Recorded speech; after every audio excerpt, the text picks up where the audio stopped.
নমস্কার বন্ধুরা, বিশ্বাস কিচেন এবং ব্লকের পক্ষ থেকে জানাই অসংখ্য ধন্যবাদ। আজকে আপনার সামনে আর একটা নতুন রেসিপি নিয়ে আমি উপস্থিত। আজকে রেসিপি থাকছে ক্যারামেল পুডিং।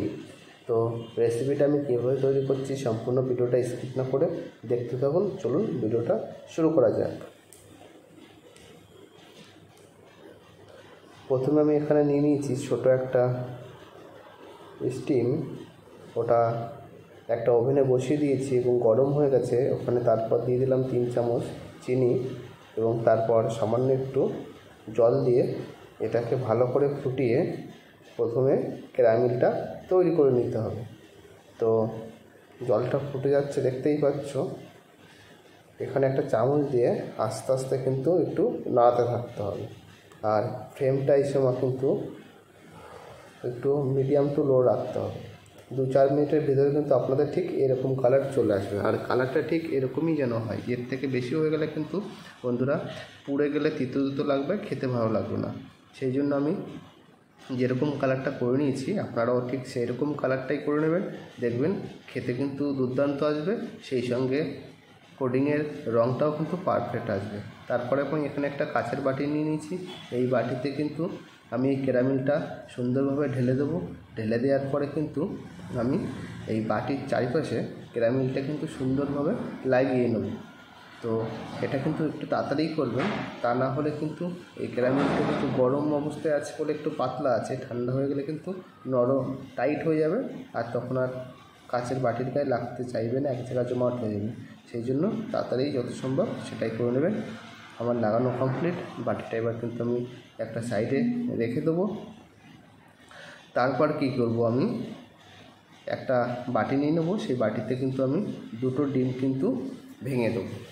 ডিম 2টো ভেঙে দিয়ে তারপর যেটা করব, আমি এখানে কিন্তু একটু যে যেমন মিষ্টি খাবে সেরকমই মিষ্টি এখানে ব্যবহার করবে। আমি এখানে 2 চামচ চিনি ইউজ করেছি। সেই 2 চামচ চিনি দিয়ে তারপর ভালো করে এই চিনিটা ডিমের সাথে কিন্তু ফাটিয়ে নেব। যত সময় না চিনিটা গলে যাচ্ছে তত সময় কিন্তু এরকম ফাটাতে থাকবো। 2 থেকে 3 মিনিট এরকম নাড়াতে থাকলেই কিন্তু চিনিটা গলে যাবে। তারপর কি করব, এখানে ছোট একটা বাটির কিন্তু 1 বাটি মতো আমি দুধ নিয়ে নিয়েছি। দুধটা আপনারা চাইলে আরেকটু কোয়ান্টিটি বাড়াতে পারেন। আমার এখানে একটু কম দুধ ছিল বলে কমই হয়েছে, আপনারা চাইলে একটু বাড়াতে পারেন। দুধটা দেওয়ার পরে আরও 1 থেকে 1.5 মিনিট একটু ফাটিয়ে নিতে পারেন। তারপর কি করব, ডিমের গন্ধটা যাওয়ার জন্য এখানে একটা এলাচ গুঁড়ো করে আমি এখানে দিয়ে দিয়েছি। এলাচটা দিয়েও আরও 1 থেকে 1.5 মিনিট সুন্দরভাবে ফাটিয়ে নিই। ফাটিয়ে নেওয়ার পরে আমি কি করব, একটা ছাঁকনির সাহায্যে আমি কিন্তু ওই কাচের বাটিতে যেটা ক্যারামেলটা দিয়েছি সেখানে কিন্তু ছেঁকে আমি ওখানে দিয়ে দেবো। দিয়ে দিলে কী হবে, যে এলাচের পাউডারটা ছিল সেই পাউডারটা ছাঁকনিতে থেকে যাবে, দেখতেও ভালো লাগবে, আর খেতে গেলে ওই এলাচের পাউডারটাও মুখে বাঁধবে না। তো দেখতেই পাচ্ছ কতটা ময়লা ওখানে জমা হয়ে গেছে। ময়লা বলতে এলাচেরই পাউডার। তারপর ঢাকনাটা ভালো করে আটকে দিলাম আমি। আটকে দেওয়ার পরে আমি আরেকটা স্টিম বসিয়ে দিয়েছি। ওখানে কি করব, একটা রুমাল, আপনাদের সুতির ন্যাকড়া হলেও হবে, এরকম রুমাল তোয়াল কিছু একটা হলেই হবে, বসিয়ে দেবেন। বসিয়ে দিয়ে স্টিমটা ধরিয়ে দেবেন। ধরিয়ে দেওয়ার পরে আমি যে ক্যারামেলের বাটিটায় ডিম আর দুধ যেটা রেখে দিয়েছিলাম সেইটা কিন্তু আমি এবার পাত্রে বসিয়ে দেবো।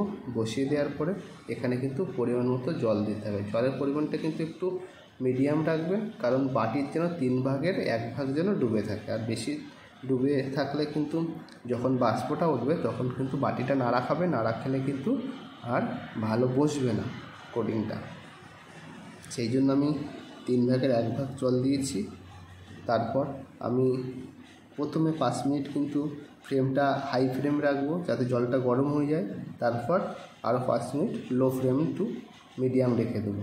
আর একটা ফুটো দেখতে পাচ্ছ ছিদ্র, এই ছিদ্রটা আমি একটা টিস্যু পেপার দিয়ে আমি কিন্তু আটকে দেবো। আটকে দিয়ে আমি অপেক্ষা করব কিছু সময়, তার ভিতরে এটা ঢাকা থাকবে। তো আমার অলরেডি 10 মিনিট হয়ে গেছে।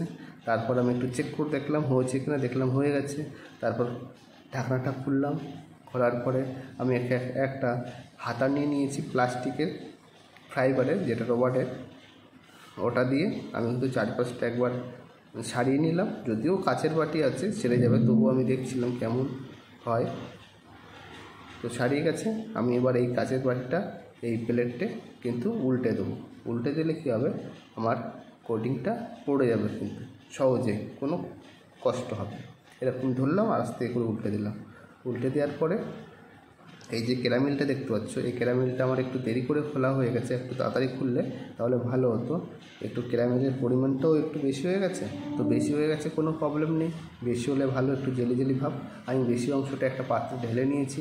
তারপর এখানে একটা চামচ দিয়ে আমি টেস্ট করে দেখব, দেখি কেমন হয়েছে। সুন্দর হয়েছে, মনে হচ্ছে স্পঞ্জের মতোই। কাটলাম যখন তখন সেরকমই মনে হচ্ছিল। তো খেয়ে দেখবো, দেখি কেমন হয়েছে। দুর্দান্ত আমার মনে হচ্ছে, না খেয়ে দেখলাম খুব দুর্দান্তই হয়েছে। তো আজকের ভিডিওটা এই পর্যন্ত, দেখা যাচ্ছে অন্য কোনো নতুন ভিডিওতে। আর বন্ধুরা, আমার চ্যানেলে যদি আপনারা নতুন হয়ে থাকেন, চ্যানেলটি সাবস্ক্রাইব করে অবশ্যই পাশে থাকবেন। Tata, bye bye.